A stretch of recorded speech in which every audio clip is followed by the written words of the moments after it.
চরম রাগি। ওই পকিনা আমি সব ঠান্ডা করে দেবো, এটা কাটি ভরিয়ে দেবো ঠান্ডা লাগিয়ে। চিন্তা করি না, আমি যাকে খুশ হয়ে যেত।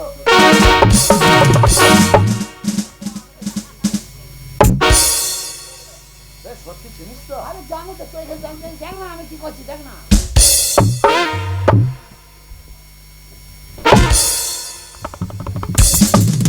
অকালে জীবন হারাতে যায় না। আমি রাজার কাছে গিয়ে কথা বলতে যাচ্ছি না, আমি মুরগি চুরি করতে যাচ্ছি, বুঝতে পারছি।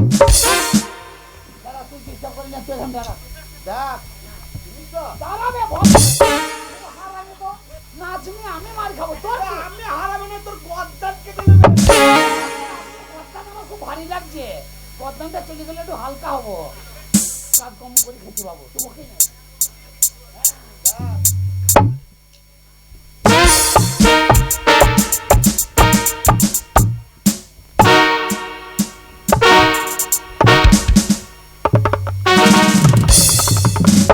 না যদি তাহলে ইশারা করছি কি করে? হ্যাঁ বল, তাই তো বা। তাহলে কথা বলবো, দেখ না।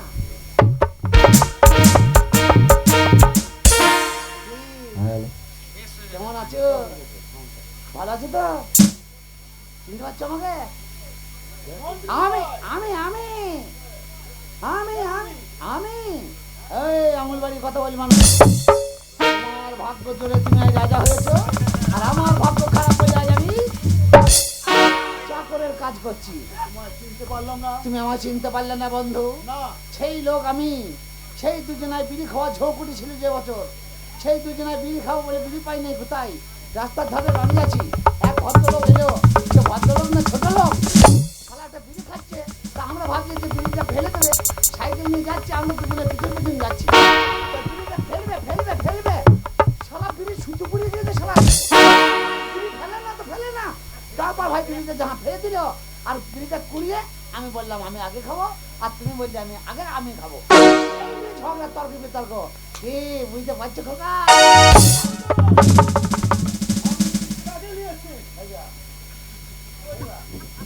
আপনি চিনতে পারছো না? আপনি আমার চিনতে পারছো না? আমার চিনতে পারছো না, ও কি ভাষা দেয়? আমার চিন্তা লোক। তুই কোথা দেখেছিস? আমি আমাদের গ্রামের পাশেই তো, মান্য হাজামের বেটার মতো। মান্য হাজামের বেটা। উনি হচ্ছে আমাদের এই সাতটা জেলার মহারাজ। তুই বলছিস মান্নু হাজামের বেটা? না, ও লাই ওর মতো, ওর মতো নে, ওই রকমই। মহারাজ রাগ করবেন না, ও আপনাকে চিনতে পারেনি। না, না, মানে চিনতে মানুষের পারেনি। মতো মানুষ হয়তো হ্যাঁ। আপনাকে ভেবেছে অন্য জন। আপনি রাগ করবেন না, আপনি বসুন, আপনি বসুন। আপনি রাগ করবেন না, আপনি বসুন। আপনি বসুন। বসায় না, কি দেখ? আমি রাজাকেই বলছি, এই তোকে ধাক্কা লেগে। আপনি বসুন। মহারাজ, আপনি আমার দেখেছেন? হ্যাঁ বলুন। মাইক ঠিক করছি তো, বেশি জোর দেওয়া যাবে না, এর থেকে ভালো হবে না। হ্যাঁ। হাসি অত খিটকালে হাসি কি রে? হাসি তো ওই গ্রামের শুনতে পেয়েছিলে। মহারাজ, হ্যাঁ বলুন। আমাকে কে ডেকেলো? আমাকে কে ডাকলো? আপনি দেখেছেন? আমি আপনাকে দেখেছি, আমার মনে খুব অশান্তি, তো শান্তি আনতে গেলে কি করতে হবে? ও, আপনার মনে অশান্তি? হ্যাঁ। তা আপনি মুখ খান। মন্ত্রী মশাই, এই পাগলটা কোথা থেকে নিয়ে এসেছেন? ইনি আমার মনে শান্তি আনতে পারবে?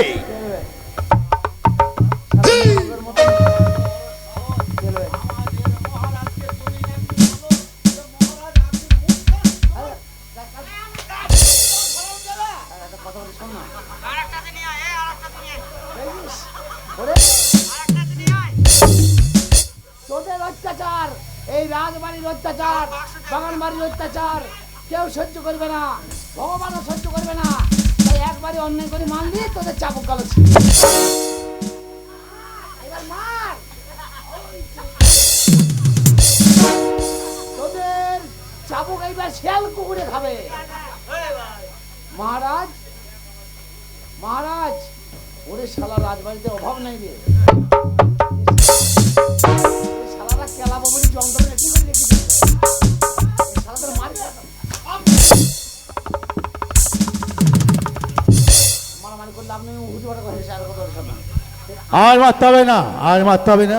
মহারাজ, তবে একটা কথা বল মহারাজ, বলুন। ওই যে মুখটা আমার আপনাকে যে কারণে ডাকা হয়েছে, আমার মনে খুব অশান্তি, অশান্তি, আপনার খুব অশান্তি। তো আপনি খুব ভালো লোক, বুঝতে পারছি। তো একটা কথা বলবো, হ্যাঁ আপনার অশান্তি হৃদয়ে আমি শান্তি দিতে পারি, বলুন। কিন্তু আপনাকে পয়সা খরচা করতে হবে। যত টাকা লাগে আমি দেবো মন্ত্রী মশাই। ইনি যত টাকা চাইছে ইনাকে দিয়ে দিন।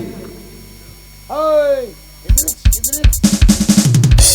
ইদ্রিস মানে আমার কাছে এসো। আচ্ছা, মহারাজকে বলেছি অনেক টাকার ব্যাপার আছে, তাই ও না জেনেই বলছে দাও টাকা দিয়ে দাও, কিন্তু কত টাকার আয়ত্ত বুঝতে পারছে না। ও মনে করছে অল্প স্বল্প টাকায় হয়ে যাবে, কিন্তু এখন কলকাতা যেতে হবে বাইজি আনতে। সে বাইজি আনতে বহু টাকা খরচার ব্যাপার আছে। কত টাকা লাগবে? তাও অনেক টাকা লাগবে ওকে, আমি বলতে পারবো, তুই একটু হিসাব করে বল। আমি মূর্খ মানুষ, তুই বল। কলকাতা থেকে কটা বাইছেন? তুই 5টা 6টা যা পাবো নিয়ে চলে আসবো, তুই ওই দিকে যা আমি এই দিকে যাই, তুই ইশারা করে বল দিবি, আমি ইশারা করে বাবু বাবু বলে দেবো। হ্যাঁ। মহারাজ, বলুন। আপনার অশান্তি হৃদয়ে শান্তি পেতে গেলে আপনাকে নর্তকী শোভন করতে হবে। নর্তকী শোভন করতে হবে, অর্থাৎ বাইজিদের নাচ গান শুনতে হবে। আমি তাই শুনবো। তার জন্য কলকাতা যেতে হবে বাইজি আনতে। এখান থেকে কলকাতা যাওয়া আর বাইজি নিয়ে আসা অনেক টাকার ব্যাপার, প্রচুর টাকা খরচা হয়ে যাবে। যত টাকা লাগে মন্ত্রী মশাই আপনি দিয়ে দেন। জিজ্ঞাসা করুন কত টাকা লাগবে। কত টাকা লাগবে? টাকা তাও মোটামুটি হ্যাঁ এই কি আরে ওই দিকে দেখুন। হ্যাঁ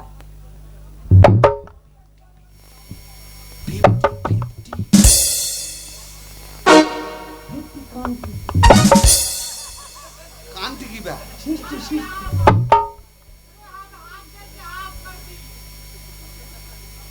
মন্ত্রী মশাই উনি কি বলছে? আমি কি বলছো উনি? আমি বলছি এদিকে ওদিকে জোয়াই যাবে।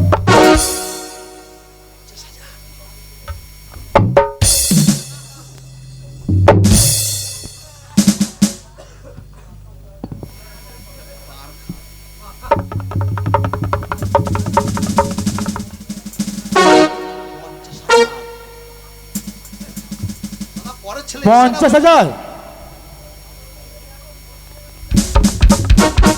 মন্ত্রী মশাই ওনাকে 50,000 টাকা দিয়ে দিন। 50,000 দিয়ে দেবো? হ্যাঁ ঠিক আছে, আপনি চিন্তা করবেন না, আপনি বিশ্রাম কক্ষে যান, আমি ওনাকে 50,000 দিয়ে দিচ্ছি। ঠিক আছে। 1,000 বেশি দিন। আপনার জন্য দুটো কান্ট্রি বোতল নিয়ে আসবো। আর আমি দাদা ইশারা বুঝি না নাকি ব্যা? এই শালাকে কোন শালা রাজা করলো রে? এই শালা বউ পেয়েছি, শালা ছাগলের গোয়ালের লোক। এই এই শালা এই যাকে পেয়েছে তাকে এই দোষ তোদের নাই, দোষ হচ্ছে তোদের পার্টি। পার্টি দেখছি না শুনছি না, যাকে মন তাকে প্রধান মেম্বার করি। এ ওটা নয়। এই শালাকে রাজা কে করলি বে? এই শালা রাজা কি জানে কি রে? এ ও বাপের একটাই ছেলে, হ্যাঁ। হঠাৎ ওর বাবা স্ট্রোকে মারা গেছে, হ্যাঁ। সেই জন্য রাজ্য সামলাবে এটাকে। ও শালাও মরবে।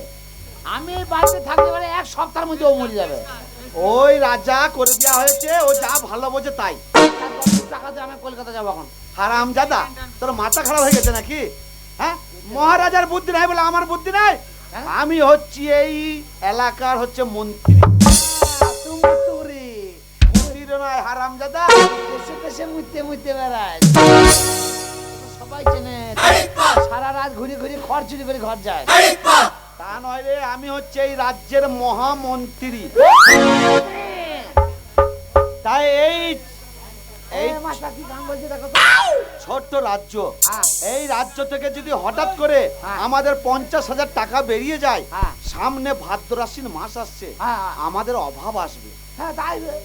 আর আমরাও খেতে পাবো না। তা 50 টাকা কি করবি? 50,000 টাকা কি করবি? শোন, এমন একটা কাজ করতে হবে, এমন কাজ যেন রাজ্যের টাকা রাজ্যে থেকে যাবে আর মহারাজার অশান্তি হৃদয়ে শান্তি ফিরে আসবে। আর টাকাটা যে টাকাটা থাকবে দুজনে হাফ হাফ করে ভাগ করে নেবো। কত কত? হ্যাঁ, হ্যাঁ 25 হ্যাঁ, ভাগ। ভাগ হয়ে যাবে। শালা তোর ভালো বুদ্ধি আছে। আর মহারাজ হ্যাঁ। চ্যাংরা ছেলে, কোনো রকম একটু আনন্দ দিলি আনন্দ পেয়ে যাবে। তাহলে 25,000 করে ভাগ কর, লাভ নাই। 20,000 করে ভাগ কর, 5,000 করে 10,000 টাকার চুল্লু মদ কেন। তুই যত মাতাল আছে জোগাড় কর, তুই সব প্যাকটাপ খাইয়ে দে। তুই শুধু একটাই কাহিনী, কোনো কথা নাই ভাই। রাজবাড়ি যাবি, রাজাকে দেখলি লাগবি লাটাইতে। পিটিএম মেরে দে, রাজার তো কেউ নাই মারা, ও একলাই মার খেয়ে মরে যাবে, মরেও যাবে, আমাদের টাকাও লাগবে। দাদা মহারাজার সামনে যাবে টাকা। আমরা যাবো, ওরা যাবে। হ্যাঁ শোন, ওসব বাদ দে, আমি যেটা বলছি সেটা শোন। বলছি 25,000 টাকা পেলে তো আর হবে না, না, তার মধ্যে একটু তো ঘাম ঝরাতে হবে, হ্যাঁ, মানে একটু পরিশ্রম করতে হবে। একটু কষ্ট না হলে কি আর টাকা পাওয়া যাবে? একদম চিন্তা নাই, তুই যদি একটু কষ্ট করিস ভাই, দুজনে 25,000 করে 50,000 টাকার মালিক হয়ে যাবো। বিশ্বাস কর, আমার টাকার খুব দরকার। তুই যা, এটা পোঁতা আঙুল দিয়ে বলছি, তুই যা বলবি আমি সব করবো, বস কি করতে হবে। পোঁতে আঙুল দিয়ে কি বলছিস? হ্যাঁ দিব্যি করছি, তুই তোর কথা শুনবো। তুই পোঁতে আঙুল দিয়ে সত্যি বলিস? হ্যাঁ, ও, অন্য কিছু নয়, কষ্টটা হচ্ছে মহারাজকে কোনো রকম তুই একটা মেয়ে ছেলে সেজে নাচ গান শুনি। তুই মেসেজ থাকবো হ্যাঁ যে নাচ গান শোনাবো। হ্যাঁ কথাটা তো মন্দ বলি নাই, তা কিন্তু একটা কথা আছে, হ্যাঁ, বল। ও যা লম্বা লোক, আর আমি যদি মেয়ে ছেলে সাজি, হ্যাঁ। এই যে পাতলা চেহারা, তার নাচ গান করতে করতে ঝোঁ করতে গেল, ও যদি পয়সা ধরি আমাকে একবার চাপা, আমি সারা তাল নোংরানো হয়ে যাবো। তার থেকে তুই এক কাজ কর, তুই এই মোটুক পাড়া আছিস, তুই কর, তাতে 25,000 আমাকে দিতে হবে না, তুই আমাকে 10,000 টাকাই দিস, তুই কর ভাই, তুই সামলাতে পারবি। ওই জন্য কি বলে জানিস তো, হ্যাঁ। অশিক্ষিতর কাঁধে চেপো না, হাল ডোবা দেখবে না, যেখানে পারবে সেখানে ফেল দেবে। বাঙালি কাঁধ, তা তুই- আর আমি জানি, সাধারণ এটা বুদ্ধি নাই। আমি হচ্ছে মন্ত্রী, আমি মহারাজকে যে পথে নিয়ে যাব, মহারাজ চোখ বন্ধ করে সেই পথে হাঁটবে। আমি যদি মেয়ে ছেলে সাজি, তুই মহারাজকে বাগাতে পারবি? কিন্তু তুই যদি মেয়ে ছেলে সাজিস, মহারাজ যখন তোর কাছে যাবে, আমি মহারাজকে মাল খাইয়ে এমন মাতাল করে দেবো, ট্রেনে আবার বসিয়ে দেবো। আমার গায়ে হাত দেবে না তো? আমি আছি তো ব্যা। ঠিক বলছিস তো? হ্যাঁ। আমি কিন্তু যদি গায়ে হাত দেয়, আমি কিন্তু কাপড় খুলে দেবো। না খুলবি কেন? হ্যাঁ, বলছে শুনলাম। মহারাজকে তো তোর কাছে পৌঁছাতে দেবো না আমি। আয়, তাহলে আমি পারবো। আমি কিন্তু থাকবো।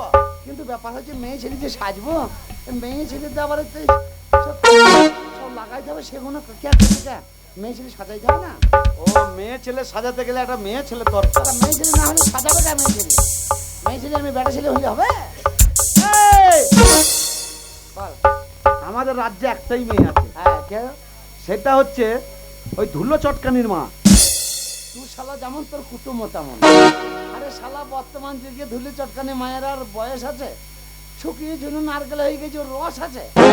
ওই যার রস আছে তাকে ডাক। শালা বুড়ো লোকটাকে বলছি, ধুলি চটকানি মাছের আর কেউ নাই নাকি? হ্যাঁ, আরেকটা বলবে। হবে? আরেকটা আছে, হ্যাঁ, ও হালকা বয়সের মেয়ে, হ্যাঁ, তোর চয়েস তো খুব বিশাল দেখি। কাদা চটকানির মা। কাদা চটকানি মায়ের অল্প বয়স, কিন্তু ওর আবার প্রত্যেক দিন ছেলে হয় বে। প্রত্যেক দিন হ্যাঁ, মানুষের আবার প্রতিদিন ছেলে হয় নাকি? গত বছর এখানে গান করতে এসে বলছি, আমি খোঁজ করলাম, এখন কাদা চরকারি মা আছে? তা বলছে হ্যাঁ, সে এখনো টাপটুপ চেহারা, আজকে সকালেই তার ছেলে হয়ে যেত। আবার এখানে পরশু দিন গান করতে এলাম, কাল খোঁজ নিচ্ছে, বলছে হ্যাঁ, এই তো কালকে ছেলে হয়ে যেত। প্রত্যেক দিনই হচ্ছে। ভাই, কত বছর গান করেছিস আর এ বছর এসেছিস, তাহলে 1 বছর হয়ে যাচ্ছে না মাঝে? না, আমি তো জিজ্ঞেস করলেই ওরা বলে হ্যাঁ ছেলে হয়ে যেতে। বেশ, তুই ওকে ডাক না। আমি ডাকি, তুই চুপচাপ দাঁড়া। কেউ শোন ভাই, পরের বউ তুই যেন চেপে চেপে ধরবি না, তোর খুব স্বভাব খারাপ। আমি মুঠি ওর গায়ে হাত দেবো না, কিন্তু আমার কাছে কথা শোনে, টাকার ব্যাপারটা ওকে যেন বললেই না, হ্যাঁ। তাহলে আবার ও আবার ভাগ যেই বই। তাও ঠিক কথা। ওকে সাজিয়ে নেবো, ওই 10-20 টাকা যা দেবো দেবো, না দেবো না দেবো, ও ঠিক হয়ে যাবে। ওকে টাকার কথা বলা যাবে না। বারবার মানা করছিস, কিন্তু টাকার কথা বলিস না। ঠিক আছে?